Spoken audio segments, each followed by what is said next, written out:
네, 안녕하세요. EP투자 연구소 윤선의 팀장입니다. 오늘 알아볼 기업은 헬릭스미스고요. 코드번호는 084990입니다. 현재 11월 23일 월요일 1시 53분을 지나가고 있고요. 움직임이 나쁘지 않죠. 네, 제가 이날 리뷰를 했었는데 좀 그때는 특징주였는데 60일선 안착이 이뤄지고 있습니다. 현재 60일선 안착 이후에 지지하는 흐름까지 현재 보여주고 있는데 간단하게 이제 지난 헬릭스미스 같은 경우에는 제가 리뷰를 여러 차례 진행을 하다가 좀 기준이 많이 없어서 안 하다가 이게 만약에 그래도 살아남는다라고 하면은 이 종목이 이 제약바이오 국내 제약바이오 안에서 살아남는다라고 했을 때는 저점은 나오지 않았나라고 판단을 하고 있고요. 네.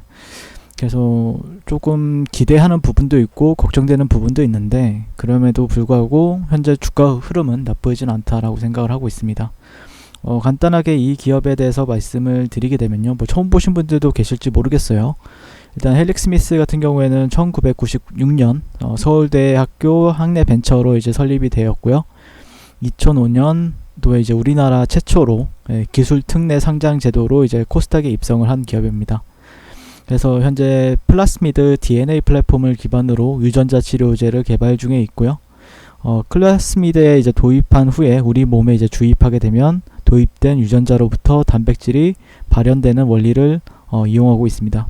주요 파이프라인에는 이제 DNA 플랫폼 기반으로 이제 개발된 VM202가 있고요. 이와 관련해서 작년에 임상 3상이 진행되었었고요.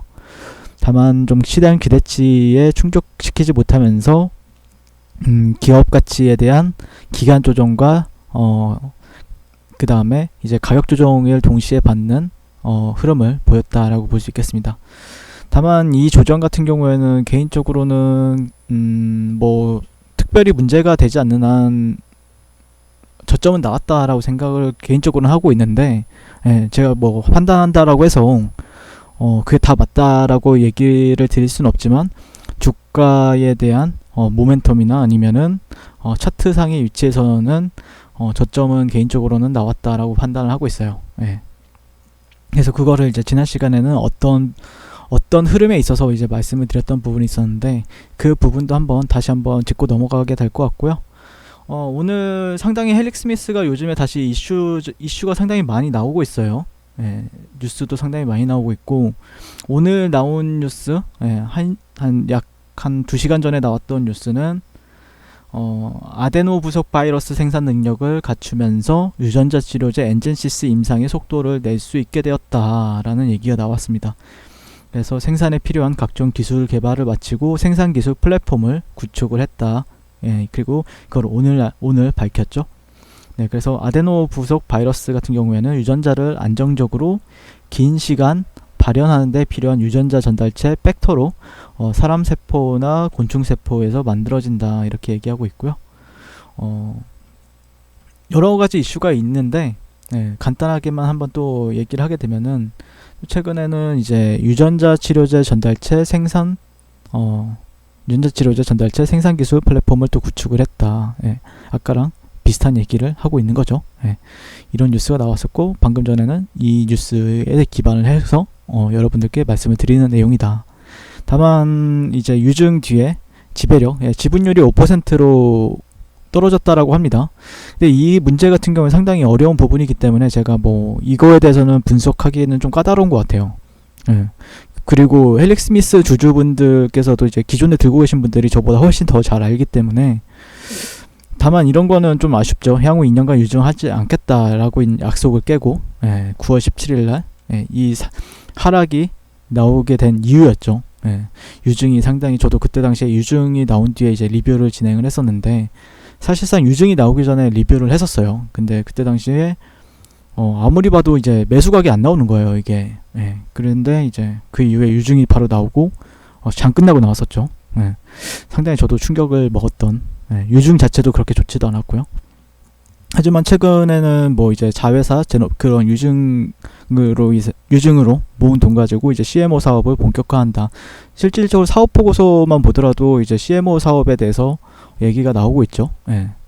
그리고 이제 엔젠시스 루게리병의 미 이상 개시가 되고 있다. 이거를 이제 지난 시간에 말씀을 드렸었는데, 간단하게 이제 엔젠시스의 근위축성 측사경화증 루게리병에 대한 미국 임상 이상을 개시한다고 지난주 18일날 밝혔었죠. 네, 그래서 엔젠시스는 FDA로부터 ALS에 대한 희귀의약품과 이제 패스트트랙으로 이제 지정된 바 있다, 이렇게 얘기하고 있고요. 그래서 지난달에 미 FDA에 프로토콜을 제출한 이후에 임상 사이트 선정 및 임상 운영에 대한 구체적인 계획을 준비해왔다라고 얘기를 하고 있습니다. 그 다음에 최근에는 이제 임상 3-이상 투약의 이틀째 강세, 이때 상승하는 흐름에 있어서 이거였죠. 이게 당뇨병성 신경병증 DPN에 대한 유전자 치료제의 미국 임상 3상에 대한 첫 환자에 대한 투약을 실시했다는 소식에 강세를 최근에 보였고요. 그렇다고 지금 강세가 아니냐, 저는 개인적으로는 나쁘지 않다라고 생각을 하고 있습니다. 현재 흐름에 있어서 61선 지지 안착 여부가 상당히 중요하게 될 것 같고요. 제가 보는 관점에서는 제가 그러니까 좀 약간 그 저점은 저는 개인적으로 여기 2만원대라고 생각을 했었거든요. 개인적으로는요. 근데 함부로 말할 수 없었던 사정이 있었죠. 네, 하지만 뭐 실질적으로 이런 트렌드를 그래도 상장 2005년도에 상장한 이후로부터 계속해서 어느 정도 모멘텀적인 요소들은 우상향에 대한 모멘텀이 있었기 때문에 그런 데를 잘 지켜주고 있는 편이고요. 네. 헬릭 스미스 같은 경우에는 잘 지켜주려고 하는 편이죠. 네. 이전에 이런 저항받았던 상장 이후에 그래도 꾸준히 몇 년 동안, 거의 15년 동안 그래도 우상향에 대한 차트를 그려왔었던 구간들이 있었고요. 최근에 이런 하단 구간들에 멈춰있을 때 약간 이탈하는 흐름을 보여주긴 했지만 또 장대 양봉으로 V자 반등에 대해서 열어두고 있는 흐름을 보여주고 있다라고 말씀을 드릴 수 있을 것 같고, 실질적으로는 저 같은 경우에는 47,000원대까지는 뭐 그냥 차트만 본다라고 하면 47,000원대까지는 매물대가 크게 없기 때문에 뭐 47,000원대, 47,000원대를 돌파하게 된다라고 하면은 실질적으로 더 탄력을 기대해 볼 만하죠. 네, 그렇기 때문에 만약에 내가 이번에 패닉셀을 하지 않고 들고 있었다. 네, 들고 있었다. 근데 말도 너무 많고 이거에 대한 분석도 너무 많기 때문에 제가 뭐 들고 있어라 아니면은 팔아라 라고는 쉽게 말씀은 못 드리지만, 어쨌든 저는 개인적으로는 만약에 여기가 저점은 충분히 나왔다라고 판단을 하고 있고, 지지받는다라고 하면 47,000원대까지는 열어두면서 거래를 하는 게 맞지 않을까라고 생각을 하고 있습니다. 네, 개인적으로는 열어두고, 네. 그 다음에 여기 이제 실장 월봉을 보시게 되면은 이런 종목들이 상당히 많아요. 네. 망할 것 같이 떨어지다가 그러다가도 항상 또 바닥이 나오면 그때부터 상승 랠리를 보여주는 종목이 상당히 많죠. 그거를 이제 예전에도 이제 HLB에 대해서 얘기를 했었죠. HLB랑 비슷한 차트다. HLB도 그랬었고 셀트리온도 똑같아요.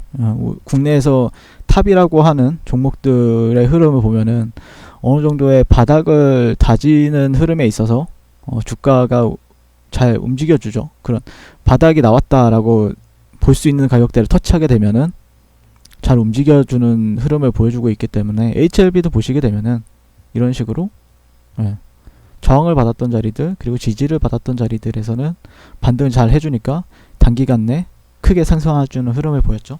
그것도 셀트리온이 가장 대표적이죠. 셀트리온도 상당히 대표적인 종목이지 않나 라고 생각을 하고 있고요. 실질적으로 이제 이거를 차트 환경 설정에서 이제 이거를 뭐 다 지워버리게 되면은 우상향에 대한 모멘텀이 있는 종목들은 다 이런 식으로 상승을 하더라고요. 제가 보는 관점에서는. 그러니까 내려올 때 저 같은 경우 셀트리온은 15만원 이하에서만 사면 된다라는 관점이었는데, 역사가 깊으면 깊을수록 더 좋죠. 차트 거래하기에는. 차트 거래하기에는 나쁜 종목은 아니다. 그러니까 저항을 받아왔던 구간들 그리고 지지를 받아왔던 구간들, 이런 구간들에 있어서는 상당히 신뢰도가 높은 자리들이지 않나 라고 생각을 하고 있고요. 뭐 헬릭 스미스도 만약에 끝까지 살아남는다, 이 종목 같은 경우에도 항상 우려감은 있죠. 뭐 셀트리온이라고도 이제 우려감이 없었을까요? 뭐 HLB라고 우려감이 없었을까요? 주가가 하락하면은 항상 지금 그 헬릭 스미스 회장이 욕을 먹는 것처럼 HLB 회장도 욕을 먹었고 셀트리온도 욕을 엄청 먹었을 거란 말이에요. 하지만 살아남으니까 결국에 지금은 또 찬양을 받는 사람들한테도 또 주주들한테 찬양을 받는 사람들한테는 또 찬양을 잘 받고 있죠. 결국엔 또 주가 상승이 나와야 찬양을 받을 텐데 과연 흐름이 어떻게 나올지 이를 좀 지켜보고 있는 위치에 있다라고 말씀드릴 수 있을 것 같고, 지난주 주봉은 상당히 장대 양봉으로 마감이 잘했죠. 마감을 잘했기 때문에 조정을 받아더라도 매수세는 유입이 될 수 있다라는 관점이고요. 실질적으로 최근 금요일 날에도 외국인들이랑 기관들이 좀 대량으로 좀 들어오는 흐름, 투신 쪽에서도 들어왔고요. 과연 이번 주도 상승을 보여줄 수 있을 것인가에 대한 관점으로 현재 보고 있는데요. 조금 더 지켜보면서 리뷰를 진행을 해보도록 하겠습니다. 시청해 주셔서 감사드리고요. 성공 투자하십시오. 네, 그리고 무료 추천 종목을 매일매일 드리고 있습니다. 네이버에서요, AP투자연구소를 검색하시고 웹사이트 상단에 AP투자연구소 홈페이지로 갈 수 있는 링크가 나옵니다. 클릭하시게 되면 홈페이지로 접속을 하실 수가 있는데요. 화면 가운데 라이브로 깜빡깜빡 하는 게 보이시죠? 네, 그 밑에 2020년 무료 추천 종목이 있습니다. 클릭하시게 되면 매일매일 저희 소장님께서 댓글로 리딩을 해드리고 있습니다. 11월 20일, 11월 19일, 11월 18일 이렇게 계속해서 매일매일 추천 도와드리고 있고요. 오늘의 추천 종목의 동향을 한번 살펴보도록 할게요. 네, 7시 28분부터 댓글 리딩에 들어가신 걸 볼 수가 있고요. 간밤에 있었던 미 증시에 대한 설명부터 상승과 하락에 대한 이유까지 댓글로서 리딩을 도와드리고 있습니다. 9시가 되면요, 추천 종목이 나가게 되는데요. 종목명, 매수가, 1차 목표가, 손절가가 함께 제시가 됩니다. 오늘 같은 경우에는 신성델타테크가 추천이 나왔고요. 현재가 6,760원 기준 매수, 1차 목표가 6,960원, 손절가 6,500원으로 대응합니다 라고 해서 이렇게 목표가와 손절가가 같이 제시가 됩니다. 그랬을 때 주가가 상승하게 되어 목표가에 도달했을 때는 목표가에 도달했다고 댓글로서 리딩을 도와드리고 있고요. 하락하면 하락하게 되었다고 손절에 대한 리딩도 함께 해드리고 있습니다. 지금 이 무료 추천 종목은 로그인을 하지 않아도 누구나 다 볼 수 있는 공개되어 있는 댓글 리딩이기 때문에 홈페이지에 오셔서 종목이 필요하신 분들은 많은 도움 받아가시면 좋겠습니다. 감사합니다.